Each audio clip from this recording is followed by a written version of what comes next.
ఈరోజు వాక్యము కొరకు పరిశుద్ధాత్మ దేవుడు నాకు ఇచ్చిన వాక్య పట్టణం పరమగీతముల గ్రంథం 5వ అధ్యాయం 16వ వచనం చదవగా విందాం. పరమగీతముల గ్రంథం 5వ అధ్యాయం 16వ వచనాన్ని చదవగా విందాం. అతని నోరు అతి మధురము, అతడు అతి కాంక్షణీయుడు. యెరూషలేము కుమార్తెలారా, ఇతడే నా ప్రియుడు, ఇతడే నా స్నేహితుడు. ఇతడే నా ప్రియుడు, ఇతడే నా స్నేహితుడు. ఇదే ఇంగ్లీష్ లో చదవండి ఈ మాట. ఇతడే నా ప్రియుడు, ఇతడే నా స్నేహితుడు అన్నమాట. This is my beloved. This is my beloved. And this is my friend. And this is my friend. చాలు. నా వైపు చూడండి ప్రియ దైవజనం, చాలా చక్కని మాట షూలమితి మాట్లాడుతుంది. ఈ రోజున పరమగీతములు అనంగానే మనకు గుర్తుకొచ్చే 2 క్యారెక్టర్లు ఏంటమ్మా? ప్రియుడు చెప్పాలి, ప్రియుడు గట్టిగా చెప్పాలి, ప్రియుడు. 2 క్యారెక్టర్లు అక్కడ కనపడతాయి. ప్రియుడు స్థానంలో సొలొమోన్ రాజు అక్కడ ఉండటం, ప్రియురాలు స్థానంలో షూలమితి ఉండటం మనకు కనబడుతుంది. ఈ రోజున ప్రియుడు అక్కడ సొలొమోన్ అయిన ఆత్మ సత్యం ఏంటంటే ప్రియుడు యేసు ప్రభువు క్రింద, ప్రియురాలు అక్కడ షూలమితి అనబడుతుంది. ఈ రోజున ప్రియురాలు అనగా సంఘం, మనమే ప్రియురాలుగా పిలువబడుతూ ఉన్నాం. ప్రియురాలు అంటుంది అనగా సంఘం అంటుంది, ఇతడే నా ప్రియుడు, ఇతడే నా స్నేహితుడు అని అమ్మ మాట్లాడుతుంది. ఒక సంఘము మాట్లాడుతున్న మాట, షూలమితి అనబడుతున్న సంఘం చెప్పకనే చెప్తున్న మాట, నా ప్రియుడు నాకు స్నేహితుడు, ఆయన నాకు మంచి ఫ్రెండ్ అంటున్నాడు. దేవునికి స్తోత్రం. ట్రూ ఫ్రెండ్ అంటే మంచి స్నేహితుడు, మంచి స్నేహితుడు, నిజమైన స్నేహితుడు. సంఘం మాట్లాడుతున్న మాట, పరమగీతముల గ్రంథములో షూలమితి మాట్లాడుతున్న మాట, ఆయన నాకు స్నేహితుడు. దేవునికి మహిమ కలుగునుగాక. ఆమె మాట్లాడుతున్న మాటను గనక మనం కొంచెం ఆలోచన చేస్తే, సంఘం అంతా కూడా దేవుణ్ణి స్నేహించేటువంటి స్థానమును మనం పొందుకొని ఉండాలి. మనందరము దేవునితో ఒక స్నేహ భావన, ఒక స్నేహ బంధాన్ని కలిగి ఉండమని పరిశుద్ధాత్మ దేవుడు సంఘానికి హెచ్చరిస్తూ ఉన్నాడు. సంఘమునకు ఉండవలసిన ఒక మంచి లక్షణం ఏంటో తెలుసా? దేవునితో ఫ్రెండ్షిప్ చేయాలి. చెప్పండి అందరూ కూడా ఈ మాట. సంఘం ఎవరితో ఫ్రెండ్షిప్ చేయాలి? సంఘమునకు స్నేహితుడు మన యేసయ్యే. సంఘమునకు ఎవరైనా స్నేహితుడు ఉన్నాడంటే, సంఘమునకు ఎవరైనా స్నేహితులు ఉన్నారు అంటే అది నజరేయుడైన యేసుగా మారిపోవాలి. సంఘమునకు ఊపిరైనా, సంఘమునకు స్నేహితుడైనా, సంఘములో ఎవరైనా సహవాసము చేయడానికి ఉద్దేశించినా అది యేసు ప్రభు అయి ఉండాలి. ప్రియదవిచ్చినమా జ్ఞాపకం చేసుకోనండి. అక్కడ శాశ్వత కాలం వరకు ఉండేది మన యేసు ప్రభు మాత్రమే. ఆయనతో మనం స్నేహం చేయాలి, ఆయనతో మనము సహవాసం చేయాలి, ఆయనతో మనం నివాసం చేయాలి, ఆయనతో మనం బ్రతకాలి. ఆమేన్. కాబట్టి చాలా మంది లోకముతో సహవాసం చేస్తారు. స్నేహము మీన్స్ సహవాసం. స్నేహం అంటే ఏంటంటే అర్థం సహవాసము అని అర్థం. చాలా మంది క్రైస్తవ బిడ్డలే, ఆత్మీయ బిడ్డలే లోకముతో సహవాసం చేస్తూ ఉంటారు, లోక మనుషులతో సహవాసం చేస్తూ ఉంటారు, లేదంటే ఇక వేరు వేరు వాటిలతో సహవాసాన్ని మరి కూడబెట్టుకుంటూ ఉంటారు, సహవాసాన్ని పొత్తుని ఏర్పాటు చేసుకుంటూ ఉంటారు. ఈ రోజున సంఘమునకు స్నేహితుడు ఎవరైనా ఉన్నారు అంటే, సంఘం ఎవరితోనైనా సహవాసము చెయ్యాలి అని అంటే, సంఘము ఎవరితోనైనా ఉండాలి అంటే అది యేసయ్య అయి ఉండాలి. హల్లెలూయా. ఇక్కడ షూలమితి అంటున్న మాట, నా స్నేహితుడు యేసయ్య. ఎవరమ్మా నా స్నేహితుడు? యేసయ్య. ఆమె చెప్పకనే చెప్తుంది, నా స్నేహితుడు యేసయ్య, అతడే నా ప్రియుడు, అతడే నా స్నేహితుడు. This is my beloved and this is my friend అంటుంది షూలమితి. నిజంగా దేవునితో ఒక మంచి స్నేహ బంధాన్ని మన సంఘము కలిగి ఉందుముగాక. లోకముతో స్నేహము కలిగి ఉన్నవారు, లేదంటే లోకములతో ఆ స్నేహాన్ని పొత్తును కుదుర్చుకున్నవారు ఎవరవుతారో తెలుసా? దేవునికి శత్రువు అవుతారంట. నేను చెప్పట్లేదు, వాక్యం చెప్తుంది. లోక స్నేహము దేవునికి ఒక వైర్యముగా మారిపోతుంది. లోకముతో పత్తు కావచ్చు, లోకముతో స్నేహము కావచ్చు, లోకముతో కలివిడి కావచ్చు, లోకముతో మనం ఎక్కువ గడుపుతూ ఉంటే, మనుషులతో ఎక్కువ గడుపుతూ ఉంటే, మనుషులతో ఎక్కువ మాట్లాడుతూ కాలక్షేపం చేస్తూ ఉంటే నీ స్నేహము లోకమైపోతుంది. దేవునితో స్నేహము చేసేవారు, దేవుని ఫ్రెండ్గా రిసీవ్ చేసుకునేవారు, దేవునితో సహవాసం చేయాలని ఉద్దేశమును కలిగి ఉన్నవారు ఎప్పుడూ కూడా లోకముతో సహవాసము చేయరు, లోకముతో ఫ్రెండ్షిప్ చేయరు, లోకముతో పొత్తును కుదిరించుకోరు, మనుషులతో ఎక్కువగా మాట్లాడుతూ కాలక్షేపాన్ని చేయరని వాక్యం సెలవిస్తుంది. షూలమతి ఎప్పుడు కూడా తన ప్రియుడు గురించి, తన స్నేహితుడు గురించి ఆలోచిస్తూ ఉంటుంది. తన స్నేహితుడితో ఎప్పుడు మాట్లాడుతూ ఉంటుంది, ఆయనే నజరేయుడైన యేసయ్య. దేవునికి మహిమ కలుగును గాక. ఎవరితో మాట్లాడినా సరే తన స్నేహితుడు గురించి చెప్తూ ఉంటుంది. ఎవరైనా మనుషులతో మాట్లాడినా సరే ఉపయోగకరమైన మాటలు మాట్లాడుతుంది. తన స్నేహితుడు గొప్పతనాన్ని తన చెలికత్తెలకి చెప్పడం మనం చూస్తాం పరమగీతముల్లో. ఈ రోజున సంఘం అంతా కూడా దేవుడు ఒక మంచి స్నేహ భావాన్ని కలిగి ఉండమని హెచ్చరిస్తూ ఉన్నాడు. సంఘము స్నేహము చేయాలి, సంఘము స్నేహములో ఉండాలి, సంఘము సహవాసములో ఉండాలి. అది ఎవరి సహవాసమై ఉండాలంటే అది యేసయ్య సహవాసమై, అది యేసయ్య స్నేహబంధమై సంఘానికి మారిపోవాలి. చూడండి, ఈ వాక్యం చూడండి. యాకోబు రాసిన పత్రిక 4వ అధ్యాయం 4వ వచనం చదివితే దేవునికి శత్రువుగా మారేది ఎవరో మనకి అక్కడ కనపడుతుంది. వ్యభిచారులారా, ఈ లోక స్నేహము దేవునితో వైరమని మీరు ఎరుగరా? దేవునితో వైర్యము అని మీరు ఎరుగరా? కాబట్టి ఎవడు ఈ లోకముతో స్నేహము చేయగోరు, ఎవడు ఈ లోకముతో స్నేహము చేస్తాడో వాడు దేవునికి శత్రువగును. చూడండి ప్రియదేవిచిన అందరి వైపు చూడండి. ఎవరైతేనంట ఈ లోకముతో స్నేహం చేస్తారో, మనుషులతో ఎక్కువగా స్నేహం చేస్తారో, ఏమీ తోచట్లేదని ఎక్కువగా మనుషులతో మాట్లాడుతూ ఉంటారో, మీ జీవితాన్ని వ్యర్థం చేసుకుంటూ ఉంటారు, వారు అందరూ కూడా దేవునికి ఎలా మారిపోతారంటమ్మా? శత్రువులుగా మారిపోతారని వాక్యం సెలవిస్తుంది. ఒకసారి జ్ఞాపకం చేసుకోండి. ఈ విషయాన్ని నువ్వు ఒక్కసారి జ్ఞాపకం చేసుకో. దేవునికి మనం శత్రువుగా మారటం ఏంటి? దేవుని దృష్టిలో మనం శత్రువుగా ఉండడం ఏంటి? ఎంత భయం వేస్తుంది మాట వింటుంటే. దేవునితో సహవాసం వద్దనుకొని, దేవునితో సహవాసం వేస్ట్ అనుకొని, దేవునితో ఎంత సహవాసం చేసినా ఒరిగేదేమీ లేదనుకొని చాలామంది మనుషులతో సహవాసం చేసేవాళ్ళు లేకపోరు, లోకముతో ఎక్కువగా గడిపేవాళ్ళు లేకపోరు, లోకముతో ఎక్కువ గంటలు లోకముతో స్పెండ్ చేసేవాళ్ళు లేకపోరు, సంతోషం వినోదాలతో ఎక్కువగా గడిపేవాళ్ళు లేకపోరు. చాలా బాగా జ్ఞాపకం చేసుకోండి. నువ్వెవరితో స్నేహం చేస్తున్నావో తెలుసా? దేవునితో స్నేహం చేయకుండా లోక అందాలతోనో, లోక చందాలతోనో, లోకములో మరి ఎంటర్టైన్మెంట్ల కోసమో, లేదంటే లోకములో మనుషుల కోసమో, లోకములో ఉన్న సమస్తమైన వాటి కోసం నువ్వు ఆతురపడుతూ, కంగారు పడుతూ, పరిగెడుతూ, వాటితో స్నేహం చేస్తూ, వాటితో కాలక్షేపం చేసేస్తూ ఉన్నావు. నా ప్రభు అంటున్నాడు, నీవు నాకు శత్రువువి అని నా ప్రభు మాట్లాడుతున్నాడు. ఎవరైతే లోకముతో ఎక్కువగా గడుపుతారో, ఎవరైతే మనుషులతో ఎక్కువగా గడుపుతారో, ఎవరైతే మీ వద్ద ఉన్న భయంకరమైన దురాత్మ అనబడుతున్న ఫోన్ ఎక్కువగా గడుపుతారో, ఎక్కువగా దాని దగ్గర ఉంటారో, ఎక్కువగా వారితో ఉంటారో, ఎక్కువగా వస్తువులతో మీరు గడుపుతారో, ఖచ్చితంగా మీరు దేవునికి శత్రువైపోయారు.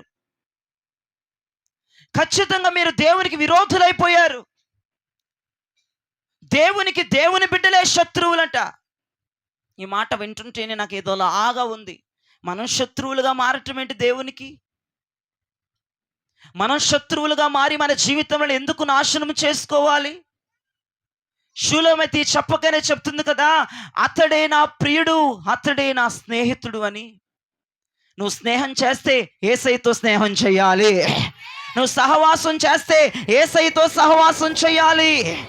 నువ్వు ఏదైనా దేవునితో గడపాలి అనుకుంటే అది ఆయనకే చెందాలి. నువ్వు మాట్లాడాలి అనుకుంటే అది ఆయనకే చెందాలి. ఎవరితోనైనా మాట్లాడాలన్నా, ఎవరితోనైనా గడపాలన్నా, ఎవరితోనైనా సహవాసం చేయాలన్నా, ఎవరినైనా ఫ్రెండ్ చేసుకోవాలన్నా అది దేవునికే సాధ్యం అవ్వాలి. మనం దేవునికే మన స్థానం ఇవ్వాలి. మనం దేవునికే ముందు అంచెలో ఉండి ప్రతి ఒక్కటి ఆయనకి మనం సమర్పించాలి. హల్లెలూయా. అసలు స్నేహానికి అర్థం ఏంటి చెప్పండి? స్నేహానికి అర్థం ఏంటి? యేసయ్య. స్నేహానికి అర్థం ఏంటి తెలుసా? యేసయ్య. స్నేహానికి అర్థమే యేసయ్య కదా. ఆయన మంచి స్నేహితుడు కదా, ట్రూ ఫ్రెండ్ కదా, ఆయన చాలా నిజాయితీ కలిగిన స్నేహితుడు కదా. ఆయనతో స్నేహ బంధాన్ని ఏర్పాటు చేసుకోకుండా, ఆయనతో గడపకుండా, ఆయనతో మాట్లాడకుండా, ఆయనతో సహవాసం చేయకుండా చాలా బాగా మీరు జ్ఞాపకం చేసుకోవాలి. వేటి కోసమో వేటితోనో చాలా గంటలు, చాలా రోజులు నీ టైం అంతా వేస్ట్ అయిపోతుంది. కొంతమంది నిద్రకి అప్పగించేస్తారు మన సమయం. నిద్ర. కొంతమందికి తిండికే పరిమితం చేస్తారు. కొంతమందికి సెల్ ఫోన్‌కే పరిమితం చేస్తారు. సహవాసాలండి వాళ్ళ సహవాసాలు చూడండి ఎలా ఉంటుంది. కొంతమందికి బద్ధకం, దానితో స్నేహం చేస్తారు. కొంతమందికి నిర్లక్ష్యం, దాంతో స్నేహం చేస్తా ఉంటారు. ఇంకా విపరీత కొంతమంది డబ్బుతో స్నేహం చేస్తూ ఉంటారు. అట్లా ఇక నేను చెప్పకూడదు కానీ రకరకాలైన వాటితో, రకరకాలైన పద్ధతులతో, రకరకాలైనటువంటి అలవాట్లతో భయంకరంగా స్నేహాలు చేస్తున్నారు. మిమ్మల్ని నా ప్రభు అంటున్నాడు, మీరందరూ నాకు శత్రువులు అంటున్నాడు ఆయన. దేవుని దృష్టిలో నువ్వు శత్రువుగా మారిన తొలిటి రోజే మన జీవితం వ్యర్థం. ఈ రోజున దేవుని దృష్టిలో ఒక స్నేహ భావం కలిగి ఉన్నావా? దేవుని దృష్టిలో నువ్వు ఒక స్నేహితురాలిగా పిలువబడుతున్నావా? లేదంటే ఒక శత్రువు కింద నా దేవుడు ఎంచుతున్నాడా? లోకముతో స్నేహము చేసే ప్రతి ఒక్కరు శత్రువులే. వాళ్ళు ఎంత గొప్ప వాళ్ళైనా సరే, వాళ్ళు ఎంత ధనికులైనా అవునుగాక, వాళ్ళు ఎంత ఇదైనా కావచ్చుగాక, వారు లోకముతో స్నేహం చేసే వాళ్ళైతే, కాలక్షేపం చేసే వాళ్ళైతే, తిండితోనో నిద్రతోనో లేదంటే సెల్ ఫోన్లతోనో మనుషులతోనో ఇంకా లోకములో ఉన్న పద్ధతులతోనో ఇక ఇతరితరమైన వాటితో స్నేహాలు చేసేవారైతే వారందరూ కూడా నా ప్రభుకి శత్రువులుగా మారిపోయారు. వారందరూ నా ప్రభుకు వ్యతిరేకులుగా మారిపోతారు. వారందరూ నా ప్రభుకు విరోధులైపోయారు. ఎంత ప్రార్థన చేసినా ఇక వృధా. శత్రువుగా మారినోడు ఎంత ప్రార్థన చేయి, శత్రువుగా మారినవాడు ఎన్ని కానుకలు ఇవ్వు, శత్రువుగా మారినవాడు ఎన్ని వారాలైనా పరిగెత్తు, శత్రువే. లోకముతో స్నేహం ఎప్పుడైతే వదులుతావో, ఇగో బద్ధకముతో, నిర్లక్ష్యముతో, సెల్ ఫోన్స్తో, మనుషులతో కాలక్షేపాన్ని చేయటం ఎప్పుడైతే మానేస్తావో, అప్పుడు నువ్వు నా దేవునికి స్నేహితురాలుగా మారిపోతావు. హల్లెలూయా. యేసయ్య ఎంత మంచి స్నేహితుడంటే వర్ణించలేమన్నమాట. అంత గొప్ప స్నేహితుడు ఆయన. దేవునికి మహిమ కలుగునుగా. అంత గొప్ప స్నేహితుడు. ఈ రోజున యేసయ్య అనబడేటువంటి మన స్నేహితుడు మన కోసం అతని స్థానాన్ని విడిచిపెట్టి, అతని మహిమను విడిచిపెట్టి, అతని హోదాని విడిచిపెట్టి మన కోసం నేల మట్టుకు దిగి రాలేదా? ఆ సందర్భం మనందరికీ తెలుసు కదా.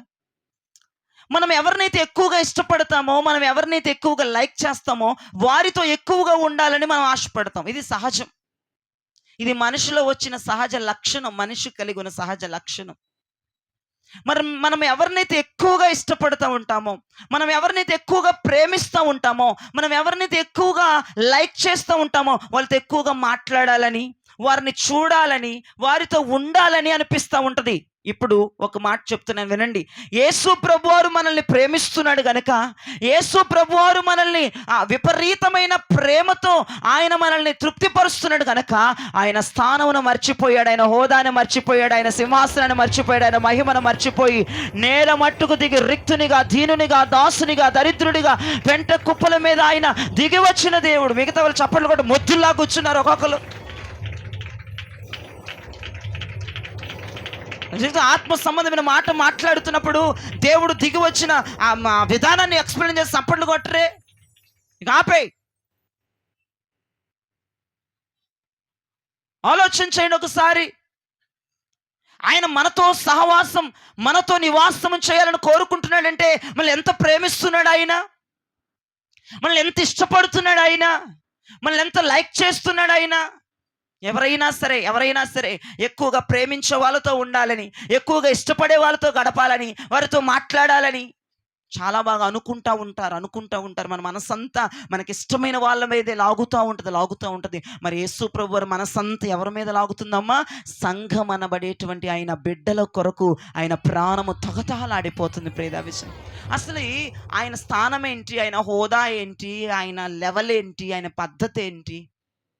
ఏమండి, నీ ఇల్లును చూసో, నీ సోకును చూసో, నీ అందమును చూసో, నీ డబ్బు చూసో, నీ పలుకుబడి చూసో, నీ విధేయత చూసో, నీ గొప్పతనం చూసో, నీ జ్ఞానము చూసో ఆయన నీతో ఫ్రెండ్షిప్ చేయట్లేదు. చాలామంది ఇలా మాట్లాడుతుంటే నేను విన్నాను, ఒరేయ్ నువ్వెవరితోనైనా ఫ్రెండ్షిప్ చేస్తే మన లెవెల్కి తగ్గవారితో ఫ్రెండ్షిప్ చేయరా అంటూ ఉంటారు తల్లిదండ్రులు. నేను చాలామంది తల్లిదండ్రులు విన్నాను. మన హోదానికి ఎక్కడ తగ్గొద్దు, మన లెవెల్కి ఎక్కడా తగ్గొద్దు, మన డిగ్నిటీకి ఎక్కడా తగ్గొద్దు. అలాంటి వాళ్ళతో స్నేహం చేయమని మాట్లాడుతూ ఉండే తల్లిదండ్రులు ఉండకపోరే భూప్రపంచం మీద. ఈ రోజున నా దేవుడు మన ఇల్లుని చూడలేదు, మన అందాన్ని చూడలేదు, మన గొప్పతనాన్ని చూడలేదు, మన వస్త్రాన్ని చూడలేదు, దేనిని ఆయన చూడలేదు. ఆయన మనల్ని ప్రేమిస్తున్నాడు. ఆయన మనకి ఒక స్నేహబంధాన్ని ఏర్పాటు చేసుకున్నాడు. మన కోసమే, మన మధ్యలో ఉండటానికి పరిశుద్ధాత్మ దేవుడు రిక్తునిగా, దాసునిగా, దరిద్రుడిగా, దీనునిగా ఆయన దిగి వచ్చాడని చెప్పడంలో సందేహము కూడా లేదు. ప్రియ దైవజనమా, ఆలోచన చేయండి ఒకసారి. నిజ స్నేహితుడు తన స్థాయిని దిగాడు. నిజ స్నేహితుడు తన హోదాని మర్చిపోయాడు. నిజ స్నేహితుడు తన పలుకుబడి మర్చిపోయాడు. నిజ స్నేహితుడు తన మహిమను పక్కన పెట్టేశాడు. ఎవరి కోసం? నీ కోసం, నా కోసం. అందుకే మంచి దైవజనులు, గొప్ప దైవజనులు, ప్రతిష్టాత్మకమైన దైవజనులు, సమర్పించుకుని సేవ చేస్తున్న దైవజనుడు ఇలాగా ఆ పాట పాడుతున్నాడు. ఇలాగా, ప్రాణ స్నేహితుడా, నా ప్రాణనాథుడా, దీన దయాళుడా, దైవ కుమారుడా, ప్రాణ స్నేహితుడా, చెప్పండి, నా ప్రాణనాథుడా, దీన దయాళుడా, దైవ కుమారుడా, ఇదిగో దేవా నా జీవితం ఈ సేవకే ప్రాణార్పణ. ఇదిగో దేవా నా జీవితం ఈ సేవకే ప్రాణార్పణ. పాడాలి. ప్రాణ స్నేహితుడా, నా ప్రాణనాథుడా, దీన దయాళుడా, దైవ కుమారుడా, ప్రాణ స్నేహితుడా, నా ప్రాణనాథుడా, అవునయ్యా, దీన దయాళుడా, దైవ కుమారుడా, ఇదిగో దేవా నా జీవితం ఈ సేవకే ప్రాణార్పణ. ఇదిగో దేవా ఈ సేవకే ప్రాణార్పణ. ప్రాణ స్నేహితుడా, నా ప్రాణనాథుడా, దీన దయాళుడా, దైవ కుమారుడా, ప్రాణ స్నేహితుడా, నా ప్రాణనాథుడా, దీన దయాళుడా, దైవ కుమారుడా, నా ప్రాణ స్నేహితుడా, నా ప్రాణ స్నేహితుడా, నా ప్రాణ స్నేహితుడా, నా ప్రాణ స్నేహితుడా, ప్రాణ స్నేహితుడా, నా ప్రాణనాథుడా, దీన దయాళుడా, దైవ కుమారుడా, ప్రాణ స్నేహితుడా, నా ప్రాణ స్నేహితుడా, నా ప్రాణ స్నేహితుడా, నా ప్రాణ స్నేహితుడా, నా ప్రాణ స్నేహితుడా, నా ప్రాణ స్నేహితుడా.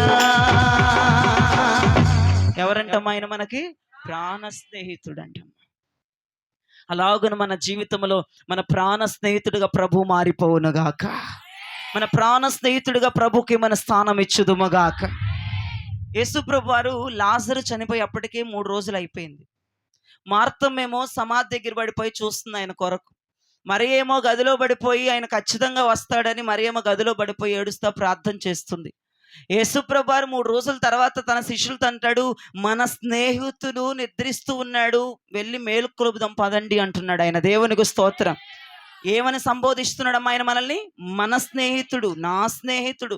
దేవుడు తన తన బిడ్డలతో ఒక స్నేహభావాన్ని కలిగి ఉండాలని ఆశపడుతున్నాడు ఆయన. ఒక స్నేహభావాన్ని కలిగి ఉండాలని ఆయన ఇష్టపడుతున్నాడు. ప్రియ దైవజనమా, జ్ఞాపకం చేసుకోండి, లాజర్ని దేవుడు నా స్నేహితుడు అన్నాడు. తన బిడ్డల్ని ఎప్పుడు కూడా దేవుడు దూరస్తుల వలె చూడలేదు. ఆయన అంటున్నాడు, నా స్నేహితులు, నా స్నేహితులు. ఈ లోకంలో చాలా మనం చూస్తూ ఉన్నాం. తల్లిదండ్రుల కన్నా విలువిస్తారో లేదో తెలియదు కానీ బిడ్డల కన్నా విలువిస్తారో లేదో తెలియదు కానీ ఫ్రెండ్షిప్కు మాత్రం విలువిచ్చే ఆ కొంతమంది, అది కూడా తాత్కాలికమైన ఫ్రెండ్షిప్ ఏనండి, కొంతమంది ఉన్నారు. గాఢంగా ప్రేమించేటువంటి ఫ్రెండ్షిప్ని వదులుకోలేనటువంటి ఫ్రెండ్షిప్ అంటే పెనవేయలేని బంధాన్ని కలిగి ఉన్నవారు ఉన్నారు, అక్కడక్కడ ఉన్నారు. తాత్కాలికమైన బంధం. స్నేహం అంటే ఎంత బలమైన బంధమో, స్నేహం అంటే ఎవరి పేరు చెప్పొచ్చు, మంచి స్నేహితుడు ఎవరున్నారయ్యా అంటే ఎవరి పేరు చెప్పాలంటే మనం యేసయ్య పేరు మాత్రమే చెప్పగలము. ఆయనే మంచి స్నేహితుడు, ఆయన నిజమైన స్నేహితుడిగా గుర్తించబడుతూ ఉన్నాడు. ఈ రోజున మనందరినీ కూడా దేవుడు స్నేహ బంధాన్ని ఏర్పాటు చేసుకోవడానికి సిద్ధంగా ఉన్నాడు. దేవునికి స్తోత్రం. మనతో ఏ బంధాన్ని ఏర్పాటు చేసుకోవాలమ్మా? స్నేహ భావముతో దేవుడు సహవాసం చేయటానికి మన మధ్యలోనికి దిగి వచ్చేసాడు. ఆయన స్నేహభావం, ఆయన ఒక భావాన్ని కలిగి మన మధ్యలోకి వచ్చాడు. దాని పేరే స్నేహభావం. వీరితో నేను స్నేహం చేయాలి, వీరితో నేను ఉండాలి, వీరితో నేను నివాసం చేయాలి, వీరితో నేను సహవాసం చేయాలి. అతని మైండ్లో రేకెత్తుపోతుంది. ప్రతిరోజు ఆలోచనల చేత పరిశుద్ధాత్మ దేవుడు నింపబడిపోతూ ఉన్నాడు. ఎలాగైనా నా బిడ్డలతో నేను స్నేహాన్ని కుదుర్చుకోవాలి, నా బిడ్డలతో నేను సహవాసం చేయాలి, నా బిడ్డలతో నేను ఉండాలి, ఎందుకంటే ఆయన మనల్ని ప్రేమిస్తున్నాడు. హల్లెలూయా. నీవు యేసయ్యని ప్రేమిస్తే నీవు యేసయ్యతో ఎక్కువగా సహవాసము చేస్తావు. యేసయ్య మనల్ని ప్రేమిస్తున్నాడు కాబట్టి మన మధ్యలోనికి ఉండటానికి, మన మధ్యలో నివాసం చేయటానికి, మనతో సహవాసం చేయటానికి ఆయన హోదా వదిలేశాడు, ఆయన మహిమను వదిలేశాడు, ఆయన స్థానాన్ని వదిలేశాడు, ఆయన రాజ్యాన్ని వదిలేశాడు, ఆయన డిగ్నిటీని వదిలేశాడు, ఆయన స్థాయిని విడిచిపెట్టేసి దిగొచ్చేశాడు. మరి ఈ రోజున నువ్వు యేసయ్యని ప్రేమిస్తున్నావు, నువ్వు యేసయ్యతో ఒక స్నేహ బంధాన్ని కలిగి ఉన్నావు, నువ్వు యేసయ్యతో సహవాసం చేస్తున్నావు అని ఎలా చెప్పగలరు జనం? ఎలా చెప్పగలడు దైవజనుడు? ఎలా చెప్పగలడు దేవుడు? అంటే ఖచ్చితంగా నువ్వు యేసయ్యతో సహవాసం చేసే పనిలోనే ఉంటావు. నువ్వు యేసయ్యతో ఒక స్నేహ భావాన్ని కలిగి ఉండు. యేసయ్య మనందరితో ఒక స్నేహ భావాన్ని కలిగి ఉన్నాడు. దేవుడు ఒక ఫ్రెండ్షిప్ను కలిగి ఉన్నాడు. ఒక స్నేహితుడిగా సంఘానికి ఆయన పరిచయం అవుతున్నాడు. మనము కూడా ఆ స్నేహాన్ని రిసీవ్ చేసుకోవాలి. మనము కూడా దేవుణ్ణి స్నేహించాలి. మనము కూడా ఆయన పట్ల స్నేహ భావాన్ని కలిగి ఉండాలి. స్నేహం అంటే అర్థం ఏమని చెప్పానమ్మా? సహవాసం. ఎవరైతే మనకు ఫ్రెండ్స్ ఉంటారో వారితో సహవాసం చేయాలని ఆశపడుతుంది ప్రాణం. ఈ రోజున నీ ఫ్రెండ్ ఎవరై ఉండాలంటే యేసయ్య అని చెప్తున్నాను. నువ్వు ఎవరితో స్నేహం చేయాలంటే యేసయ్యతో అని చెప్తున్నాను. యేసయ్యతో స్నేహం చేసేవాళ్ళు యేసయ్యతోనే సహవాసం చేస్తారంట. యేసయ్యతో స్నేహం చేసేవారు యేసయ్యతోనే మాట్లాడతారంట. యేసయ్యతో స్నేహం చేశారు పొద్దాకల యేసయ్య వద్దకే పరిగెడతారంట. ఈ రోజున మనందరి స్నేహ బంధం, స్నేహ భావం యేసయ్యతో పెనవేయబడునుగాక. హల్లెలూయా. ఇప్పుడు దేవునితో స్నేహం చేయనోడు ఒక్క మాటలో చెప్పాలంటే ఎవడమ్మా? శత్రువు.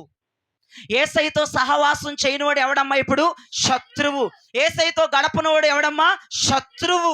ఎవరికి? యేసయ్యకి. దేవునికి టైం ఇవ్వలేని నీవు, ప్రార్థనకి టైం ఇవ్వలేని నీవు, ప్రార్థనకు రావటానికి టైం ఇవ్వలేని నీవు, దేవునితో మాట్లాడటానికి టైం దొరకని నీవు శత్రువివి, గుర్తుపెట్టుకో. నువ్వు దేవునికి విరోధివి, గుర్తుపెట్టుకో. నువ్వు దేవునికి వ్యతిరేకమైన దానివి, వ్యతిరేకమైన వాడివి. ఆలోచన చేయి. నువ్వు దేవుణ్ణి ప్రేమిస్తున్నావన్నా, దేవుణ్ణి స్నేహిస్తున్నావన్నా ఒకటే అర్థం. మాట్లాడితే ఆయనతో మాట్లాడతావు, గడిపితే ఆయనతో గడుపుతావు, స్నేహిస్తే ఆయనతో స్నేహం చేస్తావు, సహవాసం చేస్తే ఆయనతో సహవాసం చేస్తావు. ఈ రోజున ఎక్కువ టైం అంతా కూడా లోకంలో గడిపేస్తూ, మనుషులతో గడిపేస్తూ, ఆ వ్యక్తులతో గడిపేస్తూ, పనులతో గడిపేస్తూ ఉన్నావు. ఒక ముక్క అర్థం చేసుకో, నువ్వు శత్రువువి కదా ఇప్పుడు దేవుని దృష్టిలో. నీకు అర్థం కావట్లేదు. నువ్వు బలోలు మనం వచ్చేస్తూ ఉన్నావు వారం సంఘానికి, ఏదో బల తీసేసుకుంటా ఉన్నావు. కానీ నేను శత్రువుగా ఉన్నా నా దేవుని దృష్టిలో. నేను ఆయనకి సహవాసం చేయలేకపోతున్నాను. ఆయనతో మనుషులతో మాట్లాడినట్లుగా, మనుషులతో మాట్లాడినంత సమయం నేను ఎందుకు దేవునితో మాట్లాడలేకపోతున్నాను ఆలోచన లేకపోతుంది సగటు క్రైస్తవుడికి. ఆలోచన చేయండి. మనుషులతో మాట్లాడినన్ని గంటలు దేవునితో మాట్లాడలేవు. మనుషులతో మాట్లాడినప్పుడు చాలా సంతోషంగా మాట్లాడతావు కదా, దేవునితో ఎందుకు అలా సంతోషంగా మాట్లాడలేవు? దేవునితో ఎందుకు ఒక నువ్వు స్నేహబంధం ఏర్పాటు చేసుకోలేకపోతున్నావు? దేవునితో ఎందుకు నువ్వు సహవాసం చేయలేకపోతున్నావు? ఒక ముక్క నాకు జ్ఞాపకం చేసుకో. దేవునితో సహవాసం చేయని ప్రతి ఒక్కరు, నువ్వు ఎవరైనా కావచ్చు గాక, నువ్వు శత్రువువి జ్ఞాపకం చేసుకో. లోక స్నేహమును అభ్యసించే వారందరూ కూడా దేవుని దృష్టిలో శత్రువులుగా ఉన్నారు. లోకమును ఎక్కువగా ఇష్టపడే వాళ్ళందరూ దేవుని దృష్టిలో శత్రువులుగా ఉన్నారు. మనుషులతో మాట్లాడడానికి ఎక్కువగా ఇష్టపడే వాళ్ళందరూ దేవుని దృష్టిలో శత్రువులుగా ఉన్నారు. ఈ రోజున ఆయనకి మనకి ఉన్న శత్రుత్వాన్ని తొలగించుకో. నీ దమ్ముంటే దేవునికి స్తోత్రం చెప్పండి. నీ చేతనైతే నువ్వు ప్రార్థన చేయగలిగితే దేవునికి నీకున్న శత్రుత్వాన్ని ముందర తెగదెప్పులు చేసుకో. మిత్రురాలుగా మారిపో దేవునికి. స్నేహితులుగా మారిపో దేవునికి. హల్లెలూయా. ఎందుకు మారిపోవాలి తెలుసా? దేవుడు తన స్నేహితుల కోసం ఏం చేశాడో తెలుసా? యోహాను సువార్త, త్వరగా ఇక నేను ముగించేస్తాను. త్వరగా మీరు తీసి నాకు సహకరిస్తే నేను ముగించడానికి ప్రయత్నం చేస్తాను. యోహాను సువార్త 15వ అధ్యాయం 13వ వచనాన్ని చదవగా విందాం. తన స్నేహితుల కొరకు తన ప్రాణము పెట్టువాని కంటే ఎక్కువైన ప్రేమ గలవాడు ఎవడునూ లేడు. దేవునికి మహిమ కలుగునుగాక. తన స్నేహితుల కొరకు దేవుడు ఏం చేస్తాడంటమ్మా? ప్రాణం పెడతాడు. నా వైపు చూడాలి. ఎంత మంచి స్నేహితుడైనా, ఎంత గొప్ప స్నేహితుడైనా, ఎంత బలమైన స్నేహితుడైనా జ్ఞాపకం చేసుకోండి. మన కొరకు ప్రాణం పెట్టగలిగిన స్నేహితున్నా, అటువంటి ఫ్రెండ్షిప్నా మనం కాదనుకుండేది, అటువంటి స్నేహాన్న మనం వదులుకుండేది, అటువంటి మంచి మనస్సు కలిగిన వ్యక్తి దగ్గరగా మనం రాకపోయేది, అటువంటి వానితోనా మనం సహవాసం చేయకపోయేది, అటువంటి వానితోనా మనం మాట్లాడకపోయేది, అటువంటి వానితోనా మనం నివాసం చేయకపోయేది. ఎంత గొప్ప దేవుడు! తనకు ఎవరైనా ఫ్రెండ్స్ ఉంటే తన ఫ్రెండ్స్ కోసం దేవుడు ప్రాణం పెడతాడంటే ఈ రోజున ఆ స్నేహితుల లిస్టులో మనం వెళ్ళిపోవాలి. యేసయ్యకి స్నేహితులు ఎవరైనా ఉన్నారంటే ఫస్ట్ పేరు మన పేరే వినబడాలి. ఎందుకంటే ఆయన మన కొరకు ప్రాణం పెట్టేస్తాడంట. ఆల్రెడీ పెట్టేశాడు. గోల్గొతా కొండపైన కలవరి సిలువలో తన బిడ్డల కొరకు, తనని బాగా ఇష్టపడే వారి కొరకు, ప్రేమించే వారి కొరకు ఆయనతో గడపాలి, ఆయనతో మాట్లాడాలి, ఆయనతో జీవించాలి, ఆయనతో ఉండాలి, ఆయన లేకపోతే బతకలేను అనే వారందరి కొరకు దేవుడు ప్రాణం పెట్టేశాడు. అటువంటి వానికి నువ్వు దూరం అయిపోతూ ఉన్నావు. నువ్వు జ్ఞాపకం చేసుకో. ప్రభు నిన్ను హెచ్చరిస్తున్నాడు, జ్ఞాపకం చేసుకో. ప్రాణం పెడతాడు. నీ ఉద్యోగం నీకు ప్రాణం పెట్టగలదా? చెప్పొక మాట. అయ్యగారు, నా ఉద్యోగం నన్ను కాపాడిద్ది అన్నవారు చేయి చూపించండి. నా వ్యాపారాలు మమ్మల్ని కాపాడుతాయి అన్నవారు చేయి చూపించండి. లేదండి, నేను నమ్ముకున్న మనుషులే ఆపత్కాలంలో నన్ను కాపాడుతారన్న వాళ్ళు చేయి చూపించండి. నీ ఉద్యోగం నీకు ప్రాణం పెట్టదు, నీ వ్యాపారాలు నీకు ప్రాణం పెట్టవు, నువ్వు నమ్ముకున్న మనుషులు నీ కొరకు ప్రాణం పెట్టరు. కానీ యేసు ప్రభువారు తనల్ని నమ్మిన వారి కొరకు, తనతో ఉండాలి అనుకునే వారి కొరకు, తనతో గడపాలి అనుకునే వారి కొరకు, ఆయనే నా స్నేహితుడు, నాకు ఎవరికి స్నేహబంధం లేదు, నాకు స్నేహితుడు ఉండాలంటే, నాకు రియల్ ఫ్రెండ్ ఉన్నాడంటే నా యేసయ్యే అనే వారి కొరకు ఆయన పూర్తిగా తన సర్వాన్ని అర్పించేశాడంట దేవుని కోసం. చూడండి, తన సర్వాన్ని ఇచ్చేసాడంట వాళ్ళ కోసం. ప్రాణము అన్నీ ఇచ్చేశాడంట. ఇంకా ఆ ప్రాణం కూడా ఎందుకు? నన్ను స్నేహించుచున్న వారికి ఇచ్చేస్తానని చెప్పేసి కలువరి సిలువలో ఆయన ప్రాణాన్ని కూడా దారపోసేసాడు. ఆలోచన చేయండి. ఈ లోకంలో ఏది మనకు ప్రాణము పెట్టదు, ఏది మన కొరకు ప్రాణము ఇవ్వదు, ఏది మన కొరకు ప్రాణం ఇవ్వదు. జ్ఞాపకం చేసుకోండి. ఏది మన కొరకు సమయాన్ని కేటాయించదు, జ్ఞాపకం చేసుకోండి. ఏది మన కొరకు రక్తాన్ని కార్చదు, జ్ఞాపకం చేసుకోండి. కానీ యేసయ్యతో మనం ఒక స్నేహాన్ని కలిగి ఉంటే, యేసయ్యకి ఫ్రెండ్స్ ఉన్నారంట, ఆ ఫ్రెండ్స్లో గనక ఇప్పుడు మనం జాయిన్ అయితే మన కొరకు ఆయనకున్నదంతా ఇవ్వడానికి సిద్ధమైపోతున్న స్నేహితుడుగా పిలువబడుతున్నవాడు ఆయన. హల్లెలూయా, హల్లెలూయా. యేసయ్య తన స్నేహితుల కోసం ఏమిస్తున్నాడమ్మా? ప్రాణం అనగా రక్షణనిచ్చేస్తున్నాడు.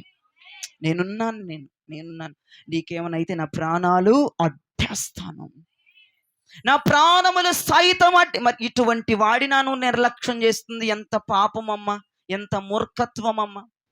నీకేదన్నా అయితే తన ప్రాణాలు అడ్డేసి మరి నిన్ను కాపాడే దేవుణ్ణా నువ్వు నిర్లక్ష్యం చేస్తుంది. అటువంటి వాని సహవాసమా నువ్వు కోరుకోపోయేది, అటువంటి వాని స్నేహబంధమా నువ్వు ఏర్పాటు చేసుకోపోయేది. ఆలోచన చేయి. మంచి స్నేహితుడు, నిజ స్నేహితుడు మనకుండగా ప్రియ దైవజనమా, మీరు జ్ఞాపకం చేసుకోవాల్సిన బిడ్డలై ఉన్నారు. ఈ ఉదయమున మనందరం జ్ఞాపకం చేసుకోవాలి, మనమందరం ఆలోచన చేయాలి. అయ్యా, నా కొరకు సర్వమును ధారపోయగలిగిన దేవుడవయ్యా, నా కొరకు నీ ప్రాణమునే ఇచ్చేసిన వాడివి, ఈరోజు నేను నీతో స్నేహ బంధాన్ని కుదుర్చుకుంటాను. హల్లెలూయా, హల్లెలూయా. దేవునికి మహిమ కలుగునుగాక. ఆ రక్షణ ఒకటే కాదు, తన స్నేహితుల కొరకు, తన ఆ ఫ్రెండ్స్ కొరకు దేవుడంట రక్షణ మాత్రమే ఇవ్వటం కాదు, బోలెడని అనుభవాలు ఉన్నాయి. బోలెడని అనుభవాల్లో ఒక అనుభవాన్ని చెప్తాను ఈ ఉదయం నేను. తన స్నేహితులకు దేవుడు ఏం చేయగలడు, తనను ప్రేమించే వారి కొరకు దేవుడు ఏం చేయగలడు అనేవి ఒక్క విషయం మాట్లాడుకుందాం. అన్నీ చెప్పడానికి సమయం లేదు, కానీ ఒకే ఒక విషయం చెప్తాను. యోబు గ్రంథం 29వ అధ్యాయం 4వ వచనం. నా పరిపక్వ దినములలో ఉండినట్లు, నా పరిపక్వ దినములలో ఉండినట్లు నేను ఉండిన ఎడల ఎంతో మేలు, ఎంతో మేలు. అప్పుడు దేవుని రహస్య నా గుడారమునకు పైగా ఉండెను. దేవుని రహస్యము నా గుడారమునకు పైగా ఉండెను. చేతులెత్తి గట్టిగా ఆమేన్ అనండి. అందరు నా వైపు చూడండి. ఇక్కడ యోబు భక్తుడు అంటున్నాడు, నా పరిపక్వ దినముల్లో ఉండినట్లు నేను ఉండిన ఎడల ఎంత మేలు. అప్పుడు దేవుని రహస్యము, చూడండి చూడండి, ఈ మాట కొంచెం చాలా అర్థం లేకుండా ఉంది తెలుగులో. సరే, ఇంగ్లీష్లో కూడా అర్థం లేదు. ఇంగ్లీష్ బైబిల్ వేరే భాషలో అర్థవంతంగా రాయబడింది, అది నేను చెప్తాను. దేవుని రహస్యము నా గుడారమునకు పైగా ఉండని. ఇక్కడ ఏమీ అర్థం అవ్వట్లేదు. దేవుని రహస్యము గుడారముకు పైగా ఉండడం ఏంటి? నా పరిపక్వ దినాల్లో ఉండినట్లు నేను ఉండిన ఎడల ఎంత మేలు అంటవేంటి? ఇవేమీ అర్థం కాకుండా ఉన్నాయి. ఒకసారి మీరు జ్ఞాపకం చేసుకోండి. New NIV Bible, new NIV Bible అంటే న్యూ ఇంటర్నేషనల్ వర్షన్ బైబుల్లో క్లియర్గా చక్కగా రాయబడి ఉంది. చూడండి, నేను చదువుతాను, వినండి. O for the day I was in my prime when God's intimate friendship blessed my house. చాలా చక్కగా క్లియర్గా రాయబడింది. ఇప్పుడు నేను చెప్తాను, దానికి అర్థం ఏంటో నేను చెప్తాను.